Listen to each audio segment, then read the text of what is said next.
नमस्कार दोस्तों, आज हम अपने क्वाडकॉप्टर का पार्ट सेकंड लेके आए हैं। पार्ट फर्स्ट में हमने डिस्कस किया था हमारे क्वाडकॉप्टर के लिए किन-किन कंपोनेंट की आवश्यकता रहेगी। उसके साथ में हमने डिस्कस किया था कि हमारे क्वाडकॉप्टर को कैसे असेंबल करेंगे, स्टेप बाय स्टेप हमने डिस्कस किया था।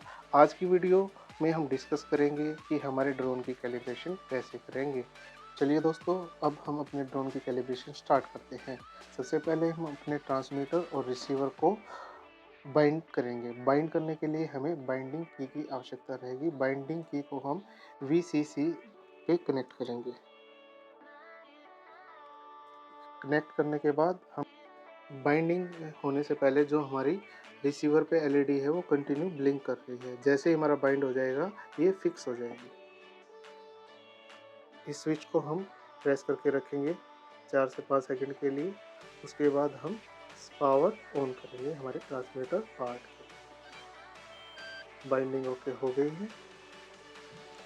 कैलिब्रेशन का हमारा पहला स्टेप है फैक्ट्री रीसेट। फैक्ट्री रीसेट करने के लिए सबसे पहले हमें इन स्विच के बारे में पता होना चाहिए। जो हमारा सबसे पहला स्विच है वो बैक के लिए, उसके बाद अप के लिए, दूसरा डाउन के लिए और फोर्थ वन हमारा मेनू और ओके प्रेस करने के लिए। सबसे पहले हम मेनू बटन पे जाएंगे और इसमें लास्ट हमारा फैक्ट्री रीसेट।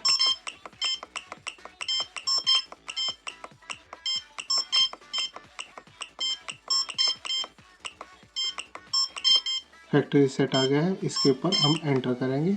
इसके बाद ये पूछ रहा है आर यू श्योर, फिर से हम यस करेंगे तो हमारा फैक्ट्री रीसेट हो चुका है। इसके बाद हम बैक जाएंगे, फिर हम x mode,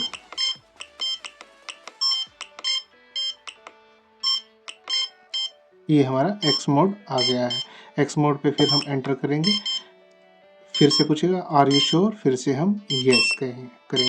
x mode select करने के बाद हमारा मोटर की रोटेशन शो कर रहा है, किस डायरेक्शन में कौन सी मोटर रोटेट करेगी। फिर हम नेक्स्ट करेंगे, फिर नेक्स्ट करेंगे, फिर नेक्स्ट करेंगे, फिर नेक्स्ट, फिर नेक्स्ट। इसने हमें मोटर की डायरेक्शन बता दी। उसके बाद फिर से हम बैक आएंगे।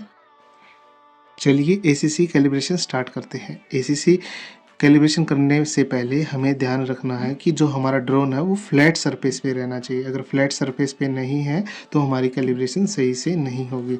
तो एसीसी कैलिब्रेशन करने के लिए मेनू बटन पर जाएंगे, फिर उसके बाद एसीसी कैलिब्रेशन को सिलेक्ट करेंगे, फिर एंटर करेंगे, फिर कंटिन्यू,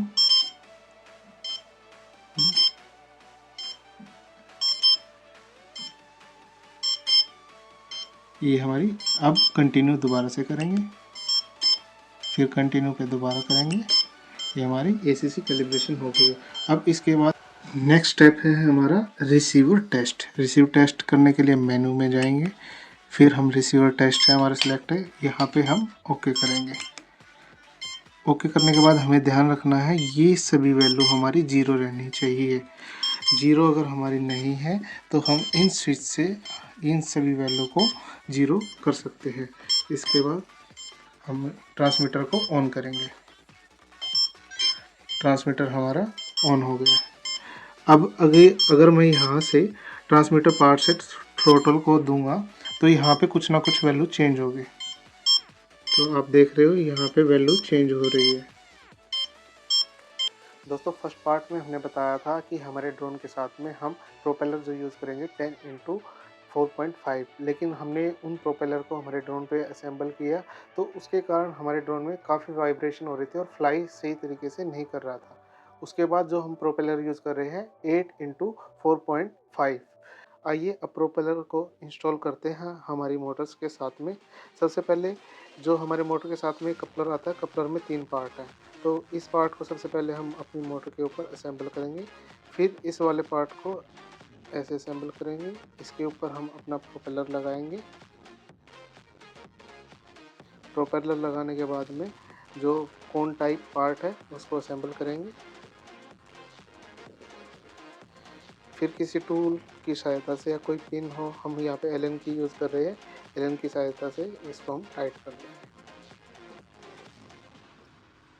असेंबल करने से पहले प्रोपेलर का ध्यान रहे कि किस मोटर के ऊपर क्लॉकवाइज प्रोपेलर लगेगा और किस मोटर के ऊपर एंटी क्लॉकवाइज प्रोपेलर। ड्रोन को टेस्ट कर रहे हैं कि ये हमारा फ्लाई कर रहा है या नहीं कर रहा है। जब भी हम फ्लाई टेस्ट करेंगे तो हमारे पास एक खुला स्पेस होना चाहिए और ध्यान रहे फ्लाई करते वक्त कोई भी छोटा बच्चा पास में ना हो। छोटा बच्चा अगर पास में होगा, वो ड्रोन के पास में आएगा तो ये उसको हानि पहुंचा सकता है। तो इसलिए खुले स्पेस में कोई भी छोटा बच्चा आसपास ना हो, तभी इसका फ्लाई टेस्ट करें। हमारे ड्रोन को फ्लाई करने से पहले हमारे ड्रोन को आर्म करना पड़ेगा। आर्म करने के लिए जो हमारा थ्रोटल है उसको राइट में लेके जाएंगे, 2 से 3 सेकंड के लिए प्रेस करके रखेंगे और बीट की साउंड प्रोड्यूस होगी तो हमारा आर्म पहुंच चुका है। आइए अब इसका फ्लाई टेस्ट करते हैं।